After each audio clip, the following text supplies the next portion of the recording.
ಹಳೆ ಮೈಸೂರು ಭಾಗದಲ್ಲಿ ಬಿಜೆಪಿ ಮತ್ತೆ ವೀಕ್ ಆಗಿದೆ.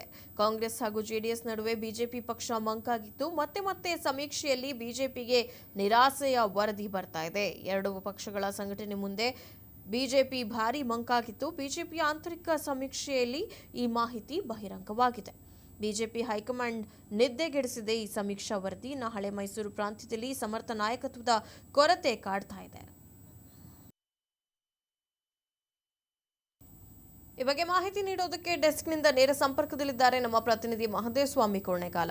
ಮಹದೇವಸ್ವಾಮಿ, ಯಾಕೆ ಬಿಜೆಪಿ ಪಕ್ಷ ವೀಕ್ ಆಗಿದೆ ಹಳೆ ಮೈಸೂರು ಭಾಗದಲ್ಲಿ? ಜೆಡಿಎಸ್ ಹಾಗೂ ಕಾಂಗ್ರೆಸ್ಗೆ ಕಂಪೇರ್ ಮಾಡಿದ್ರೆ ಯಾವ ವಿಷಯದಲ್ಲಿ ಬಿಜೆಪಿ ಪಕ್ಷ ಹಿಂದುಳಿದಿದೆ? ಸೌಮ್ಯ, ಏನಂದರೆ ಪ್ರಮುಖವಾಗಿ ಈಗಾಗಲೇ ಕೂಡ ಹಳೆ ಮೈಸೂರು ಭಾಗ ಅಂದ ತಕ್ಷಣ ಈ ಒಂದು ರಾಜಕೀಯ ವಿಚಾರಗಳನ್ನು ತೆಗೆದುಕೊಂಡಂತಹ ಸಂದರ್ಭದಲ್ಲಿ ಪ್ರಮುಖವಾಗಿ BJP ಹಾಗೂ ಕಾಂಗ್ರೆಸ್ ಹಾಗೂ JDS ಈ ಮೂರು ಪಕ್ಷಗಳಲ್ಲಿ ನಾವು ಒಂದು ರೀತಿಯಲ್ಲಿ ಚರ್ಚೆಯನ್ನು ಮಾಡೋದಾದರೆ ಹಳೆ ಮೈಸೂರು ಭಾಗದಲ್ಲಿ ಪ್ರಮುಖವಾಗಿ ಕಾಂಗ್ರೆಸ್ ಹಾಗೂ JDS ಪ್ರಮುಖವಾದಂತಹ ಎದುರಾಳಿ ಅಂತನ್ನುವಂಥ ಮಾತುಗಳನ್ನು ಹಿಂದಿಂದಲೂ ಕೂಡ ಕೇಳಿಬಂದಿದ್ದೇವೆ. ಜೊತೆಗೆ ಏನಂದರೆ ಪ್ರಮುಖವಾಗಿ ಆ ಚುನಾವಣಾ ಸಂದರ್ಭದಲ್ಲೂ ಕೂಡ ಹೇಗೆ ಆ ಎರಡೂ ಪಕ್ಷಗಳು ಕೂಡ ಈ ಒಂದು ಕ್ಷೇತ್ರದಲ್ಲಿ ಶಕ್ತಿಶಾಲಿಯಾಗಿದೆ ಅಂತನ್ನುವಂಥದ್ದನ್ನು ಚುನಾವಣೆಯ ಫಲಿತಾಂಶ ಕೂಡ ಸಾಬೀತನ್ನು ಮಾಡಿದೆ.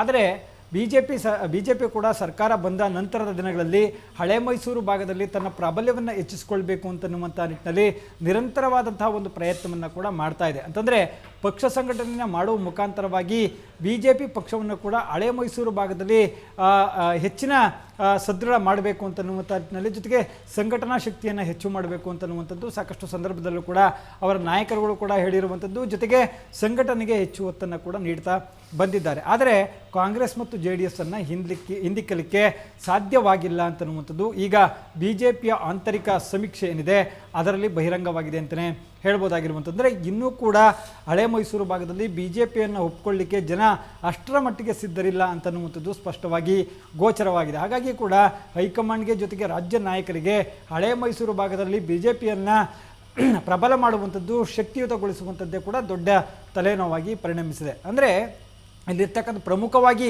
ಅವರಿಗೆ BJPಗೆ ಕಾಡ್ತಾ ಇರ್ತಕ್ಕಂಥದ್ದು ಅಂತಂದರೆ ಹಳೆ ಮೈಸೂರು ಭಾಗದಲ್ಲಿ ಒಬ್ಬ ಸಮರ್ಥ ನಾಯಕನ ಕೊರತೆ ಇದೆ ಅಂತನ್ನುವಂಥದ್ದು. ಅಂದರೆ ಇರುವಂತಹ ಒಂದಷ್ಟು ಕ್ಷೇತ್ರಗಳಲ್ಲಿ, ಅಂದರೆ ಯಾವ ಕ್ಷೇತ್ರಗಳಲ್ಲಿ BJP ಗೆಲುವನ್ನು ಸಾಧಿಸಿದೆಯೋ ಆ ಕ್ಷೇತ್ರಗಳಿಗೆ ಮಾತ್ರ ಅಲ್ಲಿನ ನಾಯಕರುಗಳು ಸೀಮಿತವಾಗಿದ್ದಾರೆ. ಹಾಗಾಗಿಯೇ ಕೂಡ ಇಡೀ ಹಳೆ ಮೈಸೂರು ಪ್ರಾಂತ್ಯ ಅಂದರೆ ಮೈಸೂರು, ಮಂಡ್ಯ, ಹಾಸನ, ಚಾಮರಾಜನಗರ ಈ ಒಂದು ಭಾಗಗಳನ್ನು ನಾವು ನೋಡೋದಾದರೆ ಮೈಸೂರಿನಲ್ಲಿ ಅಷ್ಟಾಗಿ ಪರವಾಗಿಲ್ಲ. ಇತರ ಜಿಲ್ಲೆಗಳಲ್ಲೂ ಕೂಡ ಅದರ ಪ್ರಾಬಲ್ಯ ಒಂದಷ್ಟು ಕುಗ್ಗಿದೆ ಅಂತಲೇ ಹೇಳ್ಬೋದಾಗಿರುವಂಥದ್ದು. ಅಂದರೆ ಈ ಹಿಂದೆ ಕೂಡ ಅಷ್ಟರ ಮಟ್ಟಿಗೆ ಯಾವುದೇ ರೀತಿಯಾದಂಥ ಪ್ರಾಬಲ್ಯ ಇಲ್ಲದೇ ಇದ್ದರೂ ಕೂಡ ಕಳೆದ ವಿಧಾನಸಭಾ ಚುನಾವಣೆಯಲ್ಲಿ ಒಂದಷ್ಟು ಸ್ಥಾನಗಳನ್ನು ಗೆಲ್ಲುವ ಮುಖಾಂತರವಾಗಿ ನಾವು ಹಳೆ ಮೈಸೂರು ಭಾಗದಲ್ಲಿ ನಾವು ಕೂಡ BJP ಮತ್ತು ಕಾಂಗ್ರೆಸ್ಗೆ ಸೂಕ್ತವಾದಂತಹ ಪೈಪೋಟಿಯನ್ನು ಕೊಡುತ್ತೇವೆ ಅಂತನ್ನುವಂಥ ಸೂಚನೆಯನ್ನು ನೀಡಿದರು. ಆದರೆ ಇನ್ನೇನು 2023ಕ್ಕೆ ಸಾರ್ವತ್ರಿಕ ಚುನಾವಣೆ ಬರ್ತಾ ಇದೆ.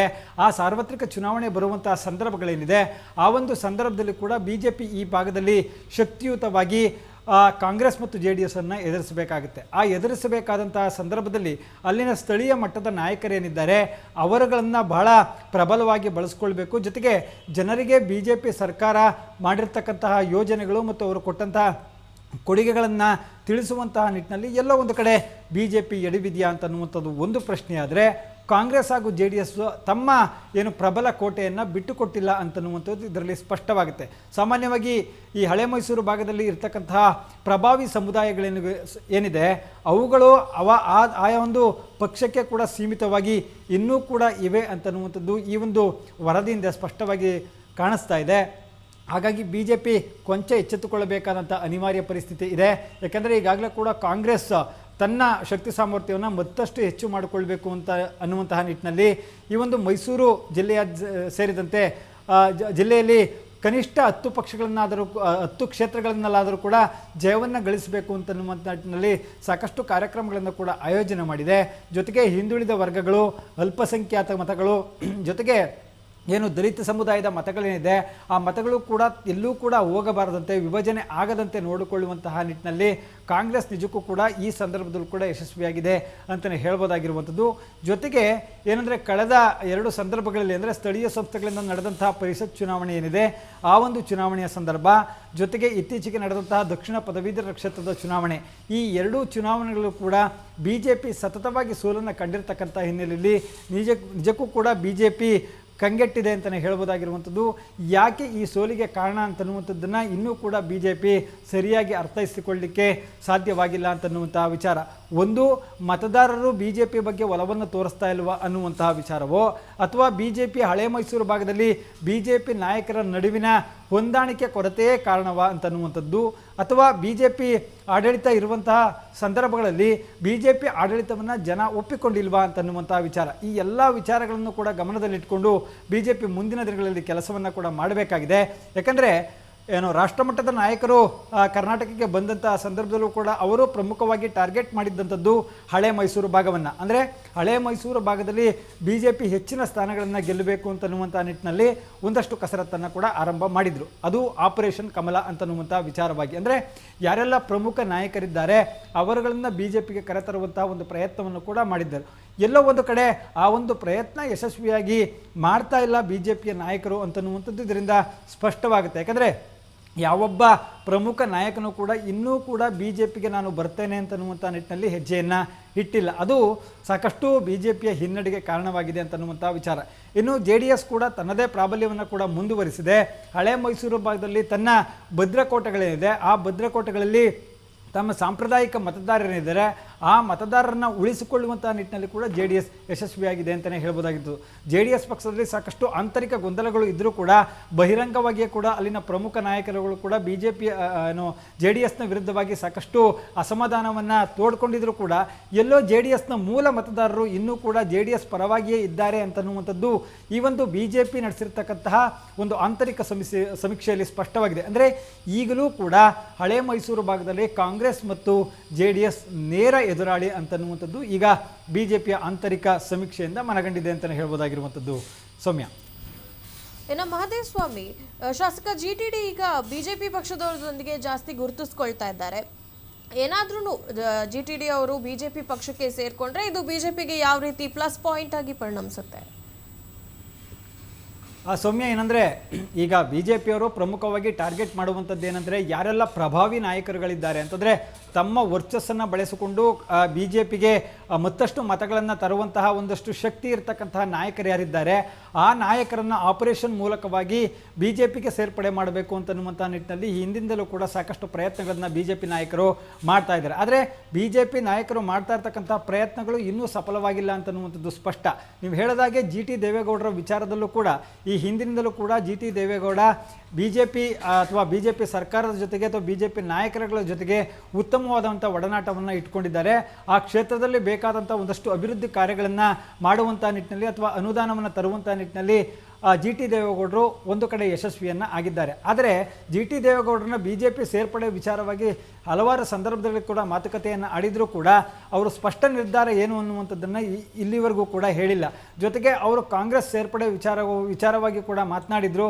ಅಂದರೆ ಕಾಂಗ್ರೆಸ್ ಸೇರ್ಪಡೆಯನ್ನು ಯಾಕೆ ಆಗ್ತೇನೆ ಮತ್ತು ಯಾವ ಸಂದರ್ಭದಲ್ಲಿ ಆಗ್ತೇನೆ ಅಂತನ್ನುವಂಥ ಪ್ರಶ್ನೆಗಳು ಬಂದಂತಹ ಸಂದರ್ಭದಲ್ಲಿ ಈಗಾಗಲೇ ಕೂಡ ಅವರ ಪುತ್ರನ ಭವಿಷ್ಯದ ದೃಷ್ಟಿಯ ಹಿನ್ನೆಲೆಯಲ್ಲಿ ಅವರಿಗೆ ಮತ್ತು ಅವರ ಪುತ್ರನಿಗೆ ಟಿಕೆಟನ್ನು ನೀಡಬೇಕು ಅಂತನ್ನುವಂತಹ ನಿಟ್ಟಿನಲ್ಲೇ ಕೂಡ ಕಾಂಗ್ರೆಸ್ ನಾಯಕರ ಮುಂದೆ ನಾನು ಹೇಳ್ಕೊಂಡಿದ್ದೇನೆ ಅಂತನ್ನುವಂಥ ಮಾತನ್ನು ಈ ಹಿಂದೆ GT ದೇವೇಗೌಡರು ಹೇಳಿದರು. ಆದಾಗ್ಯೂ ಕೂಡ ಇನ್ನೂ ಅವರು ಕಾಂಗ್ರೆಸ್ ಪಕ್ಷಕ್ಕೆ ಸೇರ್ಪಡೆ ಆಗ್ತಾರೆ ಅಂತನ್ನುವಂಥ ವಿಚಾರ ಸ್ಪಷ್ಟವಾಗಿ ಇಲ್ಲ. ಆದರೆ ಇತ್ತೀಚಿನ ದಿನಗಳಲ್ಲಿ ಆದಂತಹ ರಾಜಕೀಯ ಬದಲಾವಣೆಗಳನ್ನು ಕೂಡ ಗಮನಿಸೋದಾದರೆ ಒಂದು ಕಡೆ GT ದೇವೇಗೌಡರು ಏನು BJP ನಾಯಕರ ಜೊತೆ ಕೂಡ ಉತ್ತಮವಾದಂಥ ಒಡನಾಟವನ್ನು ಕೂಡ ಹೊಂದಿದ್ದಾರೆ.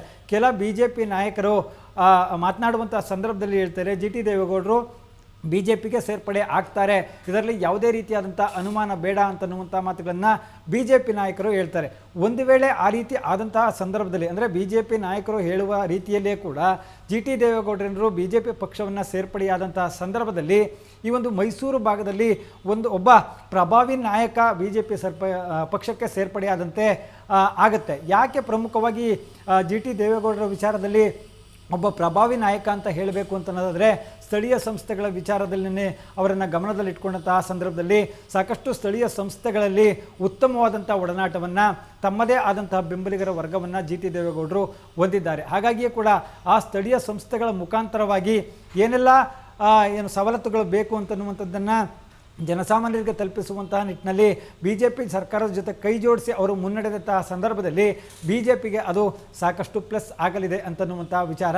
ಜೊತೆಗೆ ಒಬ್ಬ ಪ್ರಭಾವಿ ಒಕ್ಕಲಿಗ ನಾಯಕರನ್ನು ಬಿ ಜೆ ಪಿ ಹಳೆ ಮೈಸೂರು ಭಾಗದಲ್ಲಿ ಪಡೆದುಕೊಂಡಂತೆ ಆಗುತ್ತೆ. ಯಾಕಂದರೆ ಹಳೆ ಮೈಸೂರು ಭಾಗದಲ್ಲಿ ಪ್ರಮುಖವಾಗಿ ಒಕ್ಕಲಿಗ ಸಮುದಾಯ ಸಾಕಷ್ಟು ಮತದಾರರನ್ನು ಹೊಂದಿರತಕ್ಕಂಥ ಹಿನ್ನೆಲೆಯಲ್ಲಿ ಆ ಮತದಾರರುಗಳನ್ನು ತಮ್ಮತ್ತ ಸೆಳೆಯುವಂತಹ ನಿಟ್ಟಿನಲ್ಲಿ ಜಿ ಟಿ ದೇವೇಗೌಡರನ್ನು ಸೇರ್ಪಡೆಯಾದರೆ ಅದು ಒಂದಷ್ಟು ಪೂರಕವಾದಂಥ ವಾತಾವರಣ ನಿರ್ಮಾಣವಾಗುತ್ತೆ ಅಂತನ್ನುವಂಥ ವಿಚಾರ ಕೂಡ ಈಗಾಗಲೇ ಸಾಕಷ್ಟು ಸಂದರ್ಭಗಳಲ್ಲಿ ಚರ್ಚೆ ಆಗಿದೆ.